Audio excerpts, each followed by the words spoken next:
नमस्कार, 41 जिले 41 खबरों में आप सभी का स्वागत है। मैं हूं आपके साथ निशा शर्मा। आइए खबरों की ओर रुख करेंगे, लेकिन उससे पहले एक नजर इस वक्त की हेडलाइंस पर। 12 में दिव्यांग रसोई योजना हुई शुरू। दिव्यांग जनों को पोषण युक्त भोजन के साथ सम्मानजनक जीवन जीने का मिलेगा अवसर। सवाई माधोपुर के ढील बांध पर चली 3 इंच की चादर। किसानों को खेती के लिए मिलेगा पर्याप्त पानी। दिल्ली मुंबई एक्सप्रेस वे से जुड़ेगा बांदीकुई। केंद्रीय मंत्री श्री गडकरी ने NHAI को दिए निर्देश। भजनलाल सरकार की पहल से विराटनगर CHC में निःशुल्क डायलिसिस सुविधा हुई शुरू। मरीजों को अब बड़े शहरों की ओर नहीं करना पड़ेगा रुख। आइए अब खबरों पर विस्तार से चर्चा करते हैं। सवाई माधोपुर जिले की टापुर ग्राम पंचायत में स्थित ढील बांध हाल ही में हुई भारी बारिश से ओवरफ्लो हो गया है। शनिवार को ही जोरदार बारिश के बाद बांध पर 3 इंच की पानी की चादर चल रही है, जिससे यहां झरने जैसा नजारा भी बन गया है। ये बांध न सिर्फ सिंचाई बल्कि पर्यटन का भी प्रमुख केंद्र है। अब यहां पर्यटकों के आने की भी उम्मीद है। ये बांध साल 1911 में जयपुर के महाराजा सवाई माधो सिंह द्वितीय द्वारा बनवाया गया था। इसकी जलभराव क्षमता 1215 मिलियन क्यूबिक फीट है और इससे 29 मील लंबी नहरों के जरिए सैकड़ों गांवों में सिंचाई होती है। बांध भरने से किसानों में भी खुशी की लहर है, क्योंकि अब खेतों को पर्याप्त पानी भी मिल सकेगा। कृषि मंत्री डॉक्टर किरोड़ी लाल मीणा ने सवाई माधोपुर दौरे के दौरान पूल उत्कृष्टता केंद्र परिसर में जनसुनवाई की और लोगों की परेशानियां सुनी। सुबह से शाम तक बड़ी संख्या में लोग अपनी अपनी शिकायतें लेकर पहुंचे। ज्यादातर शिकायतें बारिश के दौरान जलभराव और अतिक्रमण को लेकर थी। मंत्री ने अधिकारियों को जलभराव वाले इलाकों को चिन्हित कर पानी निकासी की व्यवस्था करने और बारिश के दौरान अलर्ट रहने के निर्देश दिए। उन्होंने खतरे वाली जगहों पर चेतावनी बोर्ड लगाने और लोगों को सावधान रहने की भी अपील करने के लिए कहा। बिजली, पानी, सड़क और अतिक्रमण से जुड़ी शिकायतों पर भी मंत्री ने तुरंत कार्रवाई के आदेश दिए। रायसिंह नगर नगर पालिका द्वारा स्वच्छ भारत मिशन के तहत शहर को स्वच्छ और हरा भरा बनाने के लिए विशेष अभियान चलाए जा रहे हैं। लगातार बारिश के कारण सड़कों पर जमा गंदे पानी की निकासी के लिए नगर पालिका सक्रिय है। पालिका अध्यक्ष श्री मनीष मोहन ने बताया है कि जलभराव से निपटने के लिए शहर के कई वार्डों में बड़ी मोटरों से पानी निकाला जा रहा है। गंदे पानी की परेशानी को लेकर विशेष तैयारियां की गई हैं, ताकि नागरिकों को कोई भी परेशानी ना हो। बारिश में सड़कों पर पानी जमा ना हो, इसके लिए कर्मचारी लगातार काम कर रहे हैं। पिछले दिनों में काफी बारिश अपने क्षेत्र में एकदम से हो रही है, तो इसलिए कई जगह पे समस्या भी आ जाती है। हमारे रायसिंह में भी थोड़ी बहुत समस्या आई थी, ज्यादा तो अभी तक नहीं आई क्योंकि ज्यादा बारिश नहीं हुई है। तो इसके लिए नगर पालिका प्रशासन पूरी तरह मुस्तैद है। हम लोगों ने पिछले 2-3 दिनों से ईओ साहब ने सब जगह का इंस्पेक्शन किया है, SI को साथ में लेकर के। तो कुछ बातें देखने में आई जिनमें सुधार करके हम इस पानी निकासी को ठीक कर सकते हैं। जैसे अभी नई मंडी के बाद जो हमारा पंप स्टेशन लगा हुआ है, वहाँ पे कल कोई लीकेज हो गई थी 2 दिन पहले। उसको ठीक करने के लिए 2 दिन से हम प्रयास कर रहे हैं। अभी हमने सलेमपुरा से भी मिस्त्री बुला के इसको पूरा उखाड़ा है, आप सब लोगों ने देखा ही है। तो इसके अंदर एक समस्या तो ये आई कि जो पाइप थी वो पुरानी थी, लोहे की पाइप थी, वो काफी क्षतिग्रस्त हो गई है। धीरे धीरे वो बिल्कुल काम करने की स्थिति में आ रही है। और इसलिए हमने अभी एजेंट साहब ने और हम सब ने टेक्निकल अधिकारियों ने ये सब चेक किया कि इसके अंदर हम उस पाइप को हम बदलने जा रहे हैं। 2.5 किलोमीटर यहाँ से दूर है, हम जहाँ पानी जाता है ये, तो 2.5 किलोमीटर की पाइप, पहले सिंगल पाइप थी 10 इंची, अब हम इसको 10 इंची के 2 लगा रहे हैं पाइप, ताकि थोड़ा लोड और ज्यादा वहाँ वो झेल सके। चाकसू के गरुड़वासी मोड़ स्थित राजकीय उच्च प्राथमिक विद्यालय को उच्च माध्यमिक विद्यालय में क्रमोन्नत किए जाने पर अभिनंदन समारोह आयोजित किया गया। मुख्य अतिथि विधायक श्री रामअवतार बैरवा का ग्रामीणों और शिक्षकों ने स्वागत किया। समारोह में पौधारोपण हुआ और विधायक ने विद्यालय में मुख्य गेट, सरस्वती मंदिर और 2 अतिरिक्त कक्ष बनाने की भी घोषणा की। उन्होंने कहा कि अब बाढ़ 13 के बच्चों को उच्च शिक्षा के लिए बाहर नहीं जाना पड़ेगा। इस उपलब्धि के लिए उन्होंने मुख्यमंत्री श्री भजनलाल शर्मा और शिक्षा मंत्री का आभार व्यक्त किया। समारोह में SDM, प्रधान नगर पालिका, EO, CBEO समेत कई अधिकारी मौजूद रहे। विधायक ने बेटियों को शिक्षा और समान अवसर देने पर भी जोर दिया। मुख्यमंत्री श्री भजनलाल शर्मा के प्रयासों से नदवई क्षेत्र में स्वास्थ्य सेवाओं का तेजी से विस्तार हो रहा है। अब ग्रामीण मरीजों को निःशुल्क जांच और इलाज की बेहतर सुविधा मिलेगी। बरौली, छार, पहरसर और न्योठा में लगभग 1 करोड़ 59 लाख रुपए की लागत से 3 नए PHC का निर्माण हो रहा है। वहीं अटारी और बिलोंट गांव में भी नए PHC भवनों के लिए वर्क ऑर्डर जारी हो चुके हैं। इसके अलावा करही, रायसीस, दयावली, झारकई और परसवाड़ा में 55 लाख रुपए की लागत से उप स्वास्थ्य केंद्र बनाए जा रहे हैं। वहीं इन नई सुविधाओं से मरीजों को घर के पास ही इलाज मिलेगा, जिससे समय और खर्च दोनों की बचत होगी। ये मुख्यमंत्री की दूरदर्शी सोच का परिणाम है। भारत सरकार के तत्वाधान एवं राजस्थान सरकार के माननीय मुख्यमंत्री श्री भजनलाल शर्मा जी के नेतृत्व में एवं क्षेत्रीय विधायक कुंवर जगत सिंह जी के पहल पर आयुष्मान भारत योजना को मूर्त रूप दिया जा रहा है। इसके अंतर्गत पीएम अभीम योजना, जिसको कहते हैं Ayushman Bharat health infrastructure mission, इसके अंतर्गत विभिन्न प्रकार के प्राइमरी, सेकेंडरी, टर्शरी सभी हेल्थ सेंटर की इंफ्रास्ट्रक्चर को संगठित किया जा रहा है और डेवलप किया जा रहा है। इसके अंतर्गत नदवे ब्लॉक में भी विभिन्न पीएससी, जैसे बरौली सात पीएससी का काम चल रहा है, अभी न्योटा का काम चल रहा है, पैरसर का, इन तीनों का काम जारी है।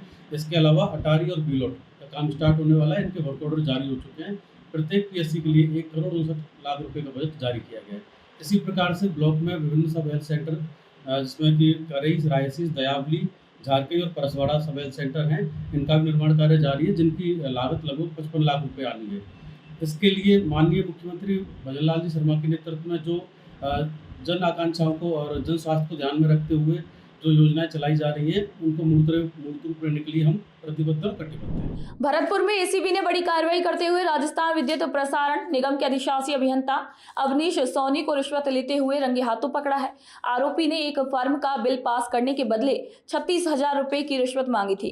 पीड़ित ने इसकी शिकायत एसीबी से की। शिकायत की जांच सही पाए जाने पर एसीबी टीम ने रीको क्षेत्र स्थित कार्यालय में छापा मारकर अवनीश सोनी को 30,000 रुपए की रिश्वत लेते हुए गिरफ्तार कर लिया। ये कार्रवाई एसीबी के अतिरिक्त पुलिस अधीक्षक श्री अमित सिंह के नेतृत्व में हुई। फिलहाल आरोपी से पूछताछ की जा रही है। वहीं मुख्यमंत्री श्री भजनलाल शर्मा की जीरो टॉलरेंस नीति के तहत भ्रष्टाचार के खिलाफ ये सख्त कार्रवाई हुई। जरिए 1064 जो कि हमारी हेल्पलाइन है, परिवादी ने हमसे संपर्क किया मुख्यालय से फिर डायरेक्ट होके मेरे पास आए।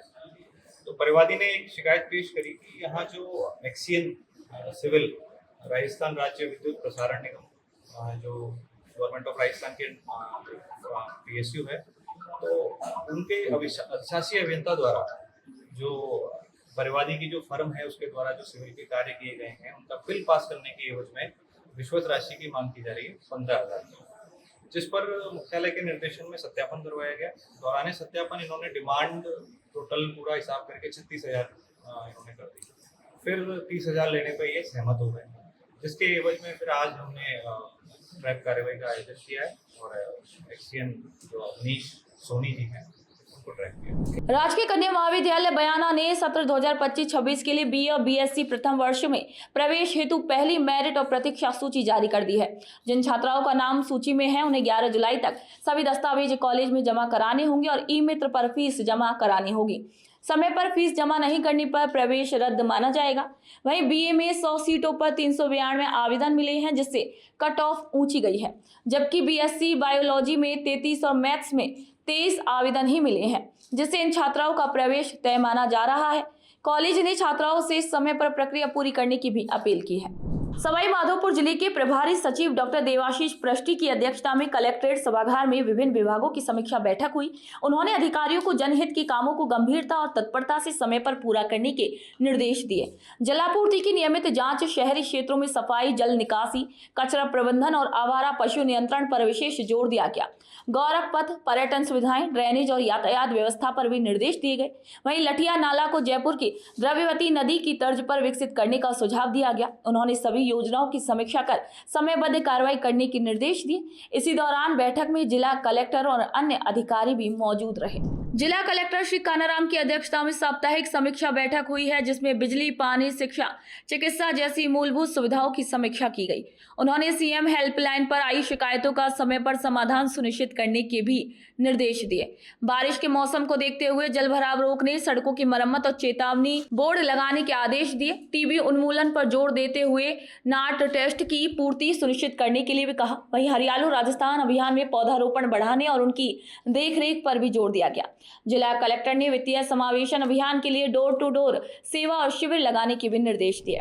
राजकीय बालिका उच्च माध्यमिक विद्यालय शाहपुरा में प्रधानाचार्य श्री पवन कुमार जाट की अध्यक्षता में विद्यालय विकास एवं प्रबंधन समिति की बैठक हुई। वार्ड पार्षद श्री पुनीत भगेरिया विशेष अतिथि रहे।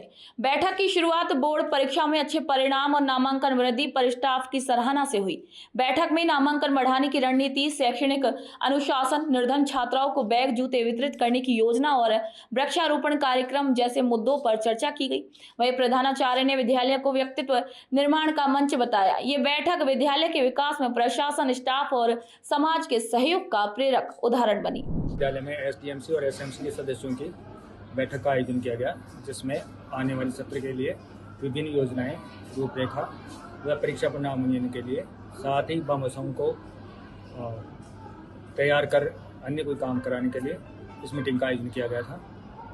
गत सत्र में परीक्षा परिणाम अच्छा रहा, इसके लिए भी अवगत कराया गया और नामांकन वृद्धि के लिए सभी से सुझाव दिए गए। इस मीटिंग में आपने कितने सदस्य गठित किए हैं? एसएमसी और एसडीएमसी के 25 सदस्य हैं जो आज आए हैं, उपस्थित रहे हैं। साथ ही हमारे स्थानीय वार्ड पार्षद भाई पुनीत जी मेरे साथ हैं, जो इस विद्यालय के गार्जियन भी हैं और भामाशाह भी हैं। आपने शुरू से ही जब मैंने कार्यक्रम किया तभी से इस विद्यालय के लिए जी जान से और आर्थिक और खुद कार्य में भागीदार रहकर कार्य करवाया है। मैं भाई पुनीत को भी धन्यवाद देता हूँ कि इन्होंने इस विद्यालय का सम्मान रखा, लाज रखी और इसके लिए जहाँ जहाँ आवश्यकता पड़ी वहाँ आपने कार्य किया। मुझे विद्यालय में एसएमसी सदस्यों की मीटिंग में मुझे भाग लेने का अच्छा मौका मिला, जिसमें आज नई एसएमसी सदस्यों की गठन हुआ है, जिसमें पहली बार विद्यालय की तरफ से जो अभिभावक हैं उसमें उनकी माताओं को लिया गया है। ये एक बहुत बड़ा कार्य है, जिससे कि अभिभावक का एसएमडी सदस्य होना यानी कि विद्यालय में कोई भी कमी या अच्छाई के लिए और अच्छा फॉलो मिलेगा, स्कूल को नई उपेक्षाएं मिलेंगी। इसके अलावा स्कूल में 8वीं और 12वीं में अच्छा रिजल्ट आने पर मैं पूरे विद्यालय को धन्यवाद करता हूँ। सारे शिक्षकों को और प्रिंसिपल साहब को भी बहुत धन्यवाद करता हूँ कि विद्यालय का इतना बड़ा रिजल्ट आया। इसके अलावा विद्यालय में प्रिंसिपल साहब के द्वारा अनेक कार्य कराए गए हैं। भामाशाहों को प्रेरित करके पूरे विद्यालय को एक नई दिशा दी गई है, जो कि मैं मानता हूँ कि हर विद्यालय इस तरह से हो जाए तो बच्चों का भविष्य और उज्जवल होगा। इसके अलावा हमारे जयपुर ग्रामीण सांसद मोदी के द्वारा स्कूल को पीएम श्री में लिया जा रहा है। ये हमारे लिए बड़े सौभाग्य की बात है कि मेरे वार्ड का स्कूल पीएम श्री का भाग लेने में आने वाला है। इसके अलावा विद्यालय में अनेक कार्यक्रम होते रहते हैं और विद्यालय मैं चाहूँगा हमेशा प्रगति में रहे। और दोबारा से पुनः प्रिंसिपल साहब को और पूरे विद्यालय के शिक्षकों को मेरा बहुत बहुत धन्यवाद कि वो अपना तन मन धन लगा के पूरे बच्चों का ध्यान रखते हैं। बहुत बहुत धन्यवाद। राजस्थान सरकार के हरियालो राजस्थान अभियान के तहत शाहपुरा थाना परिसर में पौधारोपण कार्यक्रम हुआ। थाना प्रभारी श्री हेमराज सिंह के नेतृत्व में एक पेड़ मां के नाम पहल के तहत 400 पौधे लगाए गए। इस भावनात्मक पहल में पुलिस टीम, प्रशासनिक अधिकारी और स्थानीय नागरिकों ने हिस्सा लिया। श्री हेमराज सिंह ने कहा कि मां के नाम पेड़ लगाना भावनात्मक जुड़ाव के साथ साथ आने वाली पीढ़ियों के लिए भी स्वच्छ वातावरण देने का प्रयास है। ये कार्यक्रम मुख्यमंत्री श्री भजनलाल शर्मा के पर्यावरण संरक्षण के संकल्प का एक प्रतीक है। वही अभियान का उद्देश्य पर्यावरण जागरूकता को जन आंदोलन बनाना है, जिससे हर नागरिक वृक्षारोपण को अपनी जिंदगी का हिस्सा बनाए। पुलिस मुख्यालय की तरफ से हरियालो राजस्थान को लेकर एक अभियान चलाया गया है, अधिक से अधिक पेड़ लगाने को लेकर। इसी सिलसिले में आज पुलिस थाना शाहपुरा द्वारा 400 पेड़ लगाने का लक्ष्य निर्धारित किया गया था। उसमें हम टारगेट को पूरा करने की कोशिश कर रहे हैं और थाना परिसर में आज पूरा पेड़ लगाए भी गए। सांगानेर विधानसभा के वार्ड 66 और 67 में मुख्यमंत्री श्री भजनलाल शर्मा की अनुशंसा पर जयपुर विकास प्राधिकरण द्वारा लगभग 2,04,52,000 रुपए की लागत से सड़कों का निर्माण कराया गया।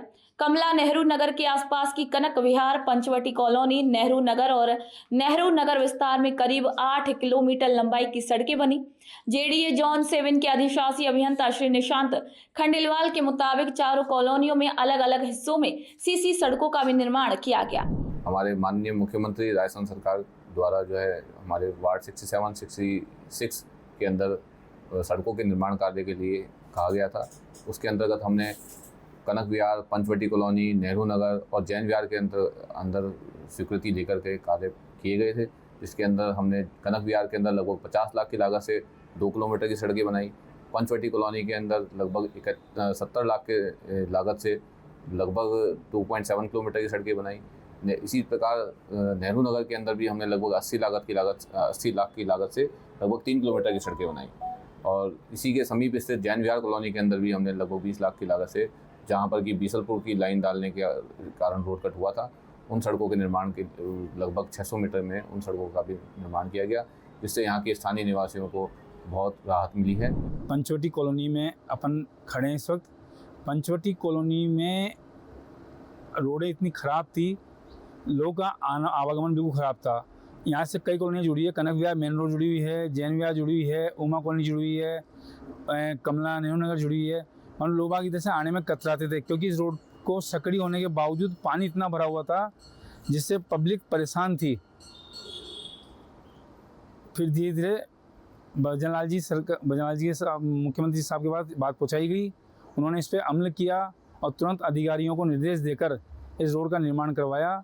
इस सीसी सड़क के बनने से आम जनता को जो राहत मिली है, उसके लिए आम जनता भजनलाल जी को धन्यवाद देती है और आगे भी भजनलाल सरकार आए, जिससे आम नागरिकों को सुविधाएं मिलती रहे। भजनलाल सरकार आने के बाद में यहाँ पे मतलब जो रोड की जो असुविधा थी, मतलब जर्जर हो रही थी, उसको उनको आने के बाद में काफ़ी हद तक विकास हुआ है। नालियों का विकास हुआ है। कई जगह जो पानी भरता था कॉलोनियों में, उस कॉलोनियों में उनको सही तरीके से करवा के भजनलाल सरकार ने उस रोडों को अच्छी तरह सुचारित तरीके से तैयार करवाया है। और उस रोडों को सही होने से कई कॉलोनियों को जाने का मतलब रास्ता अच्छा हुआ है और मतलब कई कॉलोनियों को लाभ भी हुआ है। यहाँ पे पानी की व्यवस्था थी, जो पानी की लाइन भी डलवाई है। कई नाले जो काफ़ी समय से कांग्रेस सरकार में बंद पड़े थे, उनको मतलब सफाई का काम भी करवाया है समय समय पे इन भजनलाल जी के द्वारा। तो अच्छा काम करा गया है। मैं राजस्थान सरकार के मुख्यमंत्री आदरणीय भजनलाल जी का बहुत बहुत धन्यवाद है, आभार प्रकट करूँगा। उन्हें विधानसभा क्षेत्र में बहुत ही अच्छा काम करवाया। हमारे वार्ड के अंदर मुख्यमंत्री भजनलाल जी की सरकार के आने के बाद में यहाँ पे सभी प्रकार की रोडें बन गई है। और पहले सरकार से पहले यहाँ पे बहुत बुरी हालत थी, पानी भरा हुआ था। गाड़ी तो क्या पैदल भी नहीं आ जा सकता था। और उनके सरकार बनने के बाद में अच्छी रोडें बनी है। और यहाँ पे आसपास की जितनी भी कॉलोनियाँ हैं, जैसे चौधरी नगर, स्कीम 10, नेहरू नगर की जनता आराम से आवाजाही है, आने जाने में सुगमता प्राप्त हुई है। और हम तो सभी कॉलोनी निवासी माननीय मुख्यमंत्री जी का धन्यवाद देते हैं। और ऐसे ही हमारे कार्य हो रहे हैं सभी प्रकार के, और मुख्यमंत्री जी का बहुत बहुत धन्यवाद। बारां जिले में सशक्त बारां प्रगति को शक्ति अभियान के तहत पहली बार संभाग स्तरीय दिव्यांग रोजगार उत्सव और थाम के मेरा हाथ चलो मेरे साथ थीम पर दिव्यांग रसोई योजना की शुरुआत की गई। विधायक श्री राधेश्याम बैरवा और जिला कलेक्टर श्री रोहताश सिंह तोमर ने दिव्यांग जनों से संवाद कर उनकी परेशानियां सुनी और समाधान के आदेश दिए। दिव्यांग रसोई योजना के तहत अब जरूरतमंद दिव्यांगों को घर पर पोषक भोजन मिलेगा। रोजगार उत्सव में 100 से अधिक दिव्यांगों का पंजीकरण हुआ और कई नामी कंपनियों ने उन्हें नौकरी के प्रस्ताव दिए। कार्यक्रम में कई अधिकारी, सामाजिक कार्यकर्ता और संस्थाओं के प्रतिनिधि शामिल हुए। यह आयोजन दिव्यांगजनों को आत्मनिर्भर बनाने की दिशा में अहम पहल है। जैसा कि आपको पता है कि पिछले साल हमारी बारां की टीम ने समाज कल्याण और सशक्त बारां प्रगति को शक्ति अभियान नवाचार और लास्ट ईयर इसमें हमने सबसे पहले ये किया था कि हमने पंचायत समिति लेवल तक जाकर के दिव्यांगों के लिए शिविर लगाए थे अपने भाई बहनों के लिए। और उसमें समस्त तरह की जो स्कीम्स है 13 तरह की स्कीम्स का लाभ दिया था। अगर वहाँ पे सर्टिफिकेट बनना है तो सर्टिफिकेट वहीं बनाए गए थे, यूडीआईडी कार्ड की एप्लीकेशन वहीं नहीं थी, उनको पेंशन का आवेदन वहीं से हुआ था, ऋण का आवेदन वहीं से हुआ था, एलएनको की सर्वे हुए थे, उपकरण बांटे गए थे। और उसी चीज़ को बढ़ाते हुए मुझे बड़ी प्रसन्नता हो रही है आपको बताते हुए कि 4 राउंड पिछले साल में हमारी टीम ने 4 राउंड कर दिए। और अब जो कैंप चल रहे हैं वो हम जीपी लेवल तक चले गए इस चीज़ को लेकर, और 8000 से भी ज्यादा हमारे भाई बहनों को इससे फायदा मिला है। मुख्यमंत्री श्री भजनलाल शर्मा और चिकित्सा विभाग के निर्देश पर झोला छाप डॉक्टरों के खिलाफ सख्त कार्रवाई जारी है। रेवदर ब्लॉक के करौटी गांव में अवैध रूप से इलाज कर रहे 3 झोला छापों के खिलाफ कार्रवाई की गई। केपी सरकार उर्फ साउड़ा लंबे समय से अवैध क्लिनिक चला रहा था, जबकि दीपांशु नामक झोला छाप मौके से फरार हो गया। भीमराम बिना डिग्री एक्सरे जैसी जांचें कर रहा था। वहीं तीनों के खिलाफ रेवदर थाने में केस दर्ज कर क्लिनिक सील कर दिए गए। मंडार क्षेत्र में भी एक झोला छाप प्रवीण द्वारा दवाओं का अवैध संग्रह मिला, जिसे जब्त कर पुलिस को सौंपा गया। ये कार्रवाई आमजन की सेहत की सुरक्षा के लिए की गई एक अहम पहल है। खैरथल में जिला कलेक्टर श्री किशोर कुमार ने कृषि अधिकारियों के साथ रायपुर मेवान गांव का दौरा कर कृषि योजनाओं की प्रगति का जायजा लिया। उन्होंने किसान श्री हरिराम यादव के खेत पर कृषि विभाग के सहयोग से बने फार्म पॉन्ड का अवलोकन किया। किसान ने बताया कि विभाग से 1.35 लाख रुपए की अनुदान राशि से बना ये फार्म पॉन्ड अब 20-25 बीघा खेत की सिंचाई में मदद करेगा। कलेक्टर ने विधिवत पूजन कर पौधारोपण भी किया और ग्रामीणों से देखभाल भी की है। वहीं महिलाओं ने मंगल गीतों से स्वागत किया है। अब तक जिले में 32 फार्म पॉन्ड बन चुके हैं। कलेक्टर ने किसानों से अधिक फार्म पॉन्ड बनाकर विभाग की योजनाओं का लाभ लेने की भी अपील की है। जिला कलेक्टर श्री कमर उल जमान चौधरी की अध्यक्षता में साप्ताहिक समीक्षा बैठक आयोजित हुई, जिसमें बजट घोषणाओं और विकास कार्यों की समीक्षा की गई। उन्होंने सभी विभागों को तय समय में गुणवत्ता के साथ कार्य पूरे करने के आदेश दिए। बालिका सैनिक स्कूल और स्पोर्ट्स स्कूल में अस्थायी रूप से कक्षाएं शुरू करने और पर्यटन विकास, सड़कों, फ्लाईओवर, साइंस लैब जैसे कार्यों को गति देने के भी निर्देश दिए। जिला कलेक्टर ने निर्माण स्थलों पर जानकारी बोर्ड लगाने और आमजन को परेशानी न हो, इसका ध्यान रखने के लिए कहा। उन्होंने राजस्थान संपर्क पोर्टल पर दर्ज मामलों का समय पर समाधान करने के भी आदेश दिए। हरियालो राजस्थान अभियान के तहत जुलाई में पौधारोपण के लक्ष्य पूरा करने के और जन सहयोग से अभियान को सफल बनाने पर भी जोर दिया गया। एक पेड़ मां के नाम अभियान के तहत करौली जिले की सबसे बड़ी गौशाला में 30,000 पौधे लगाने का लक्ष्य रखा गया है। मासलपुर के ठेकड़ा गांव की गौशाला में खनन अभियंता श्री धर्म सिंह ने पौधारोपण कर अभियान की शुरुआत की। गौशाला में 1500 से अधिक गौवंश की सेवा और देखभाल भी की जा रही है। अब यहां हरियाली बढ़ाने के लिए बड़े स्तर पर पौधे लगाए जा रहे हैं। वहीं खनिज अभियंता श्री धर्म सिंह मीणा ने बताया कि सरकार की गाइडलाइन के मुताबिक विशेष स्थानों पर पौधारोपण किया जा रहा है, जिसमें शिकारगंज का विद्यालय नंबर 6 भी शामिल है। जिला कलेक्ट्रेट सभागार में कलेक्टर श्री कमलराम मीणा की अध्यक्षता में साप्ताहिक समीक्षा बैठक हुई है, जिसमें सभी विभागों के अधिकारी मौजूद रहे। कलेक्टर ने ई गवर्नेंस को बढ़ावा देते हुए सभी पत्राचार ई फाइलिंग से करने के निर्देश दिए। संपर्क पोर्टल पर लंबित मामलों का समयबद्ध और संतोषजनक समाधान सुनिश्चित करने पर जोर दिया गया। शिक्षा, कृषि, उद्यानिकी और वन विभाग की योजनाओं की प्रगति की भी समीक्षा की गई। हरियालो राजस्थान अभियान में पौधे वितरण और रोपण तेज करने के निर्देश दिए। सफाई व्यवस्था सुदृढ़ करने, बस स्टैंड की विशेष सफाई और कचरा निस्तारण पर भी जोर दिया गया। कलेक्टर ने सभी अधिकारियों से संवेदनशीलता और जिम्मेदारी से कार्य करने की भी अपील की। मुख्यमंत्री श्री भजनलाल शर्मा के नेतृत्व में विराटनगर CHC अस्पताल में अब निःशुल्क डायलिसिस सुविधा शुरू की गई है।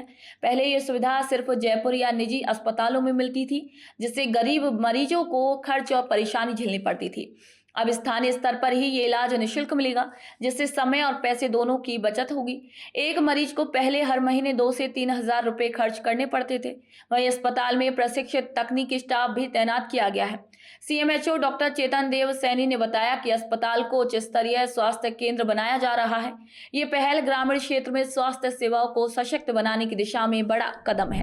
सामुदायिक स्वास्थ्य केंद्र विराटनगर के अंदर कल विधायक महोदय श्री कुलदीप जी धनखड़ के द्वारा डायलिसिस मशीन का उद्घाटन किया गया। इसके लगने से यहाँ जो दूर दराज के मरीज हैं जिनको जयपुर जाना पड़ता था डायलिसिस के लिए, वो सुविधा उनको यहीं उपलब्ध होगी। इसके लिए मरीजों को बहुत कुछ बेनिफिट हुआ है और इसके लिए राज्य सरकार का और विधायक महोदय का बहुत बहुत आभार। बाहर 5 से 7 हज़ार रुपये खर्च करके प्राइवेट दुकानों पर जो डायलिसिस लोग करवाते थे, उन लोगों को अब सरकारी स्तर पर हमारे राजकीय चिकित्सालय में मिलेगी। और सबसे बड़ी अनमोल सौगात माननीय पत्रकार महोदय, मैं आप सब लोगों को बता देना चाहता हूं कि इस सामुदायिक चिकित्सालय को बहुत जल्द उप जिला चिकित्सालय में क्रमोन्नत किया जा रहा है और नया भवन हमारा स्वीकृत होने वाला है, जिसके लिए हमारे यशस्वी विधायक महोदय और प्रशासनिक अधिकारियों ने जमीन चिन्हित कर ली है। और बहुत जल्द विराटनगर चिकित्सा के क्षेत्र में एक सुनहरे अक्षरों का अध्याय होगा। हमारे यहाँ प्रतापगढ़, थानागाजी, आसपास जितने भी क्षेत्र पड़ते हैं उन सब से हमारे यहाँ दूर दराज क्षेत्रों से मरीज आते हैं। राजस्थान ग्रामीण बैंक बानसूर शाखा ने प्रधानमंत्री जीवन ज्योति बीमा योजना के तहत मृतक सूबे सिंह जाट की पत्नी प्रेम देवी को 2 लाख की सहायता राशि का चेक सौंपा है। सूबे सिंह का बीमा इस योजना में सक्रिय था, जिससे उनकी असामयिक मृत्यु के बाद परिवार को ये मदद मिली। चेक वितरण कार्यक्रम में बैंक के मुख्य प्रबंधक श्री रामचंद्र समेत पूरा स्टाफ मौजूद रहा। श्री रामचंद्र ने बताया कि सरकार की बीमा योजना संकट के समय बड़ा सहारा बनती है और बैंक ग्रामीणों को इससे जोड़ने का भी प्रयास कर रही है। प्रेम देवी ने सहायता के लिए बैंक का धन्यवाद किया, वहीं ग्रामीणों ने भी इस बैंक पहल की सराहना की। प्रधानमंत्री जीवन ज्योति बीमा योजना, प्रधानमंत्री सुरक्षा बीमा योजना, ये दोनों ही योजनाएं भारत सरकार द्वारा चलाई गई ऐसी योजनाएं हैं जो संकट के समय बहुत काम आती है। अतः सभी ग्राहकों से अपील है कि वो ज्यादा से ज्यादा प्रधानमंत्री जीवन ज्योति योजना बीमा योजना तथा प्रधानमंत्री सुरक्षा बीमा योजना के तहत अपने आप को एनरोल करवाएं। मैं गांव डाकला से रहने वाली हूँ।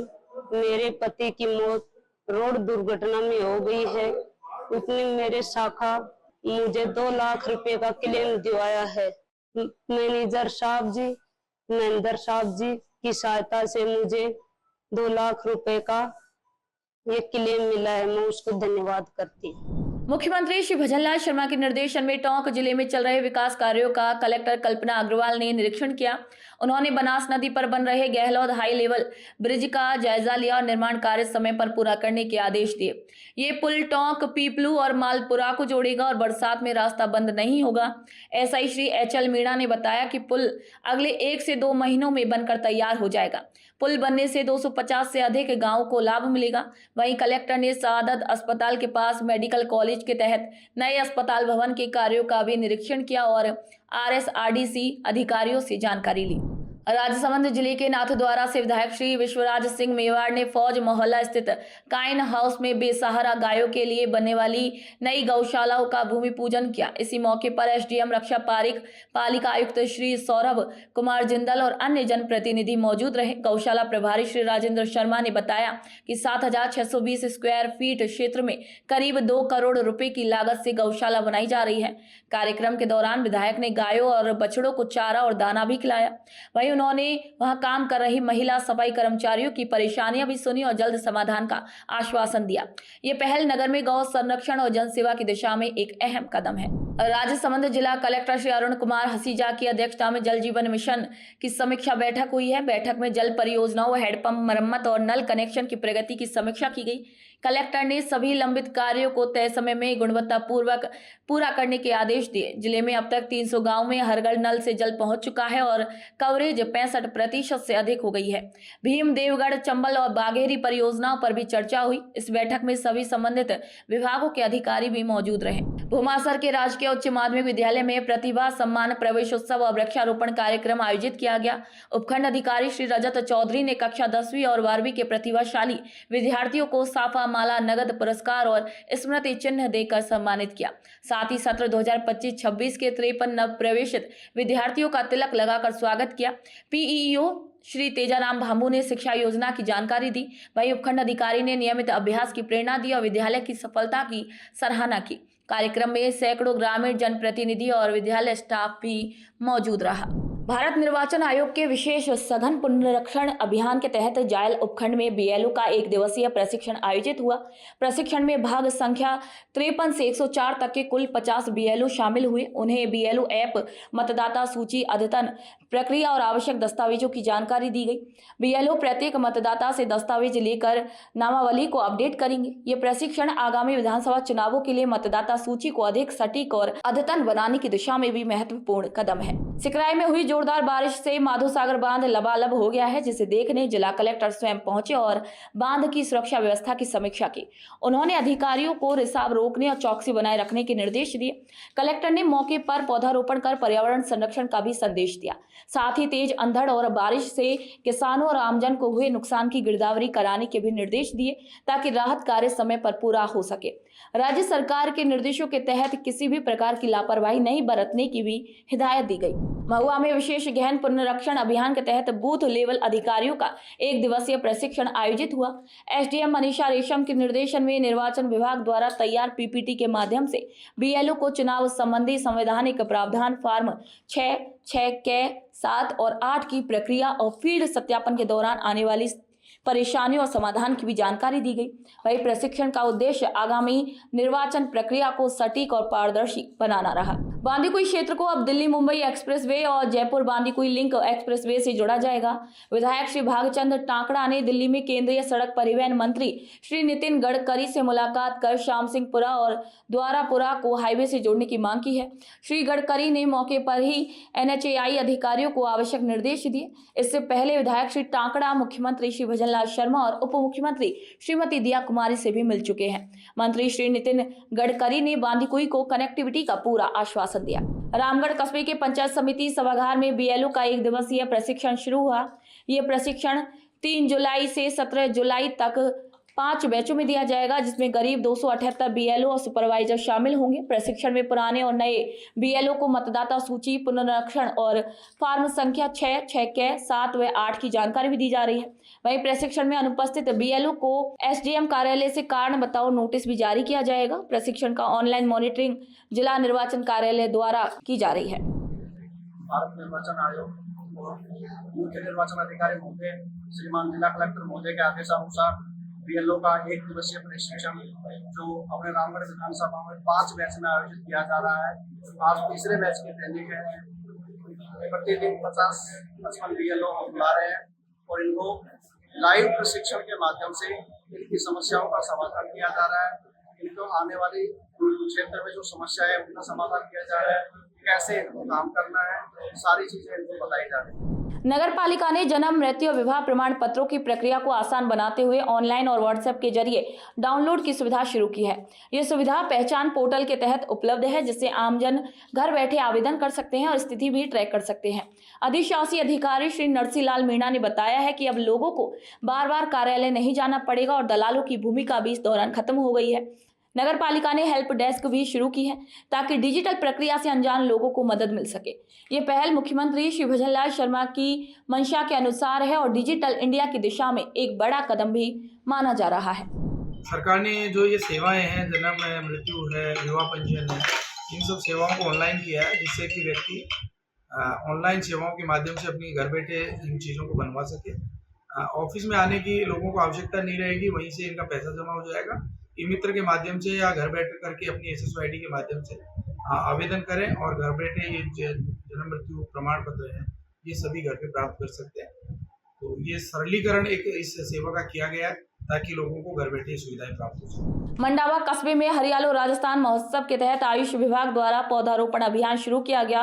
कार्यक्रम का नेतृत्व डॉक्टर अनीता ने किया, जिसमें डॉक्टरों, कर्मचारियों और सामाजिक संगठनों ने भाग लिया। डॉक्टर अनीता ने पेड़ों को जीवनदाता बताते हुए हर व्यक्ति से हर साल एक पौधा लगाने का आग्रह किया है। यह अभियान राजकीय आयुष चिकित्सालय परिसर में शुरू हुआ है। डॉक्टर पूनम ने बताया कि ये पहल मुख्यमंत्री श्री भजनलाल शर्मा के हरित राजस्थान संकल्प के तहत हो रही है। वह स्थानीय लोगों ने भी बढ़ चढ़कर भाग लिया। अभियान के दौरान पर्यावरण संरक्षण, जल बचाव और स्वच्छता जैसे विषयों पर जागरूकता रैलियां भी निकाली गई ताकि भविष्य के लिए स्वच्छ और हरा भरा वातावरण सुनिश्चित किया जा सके।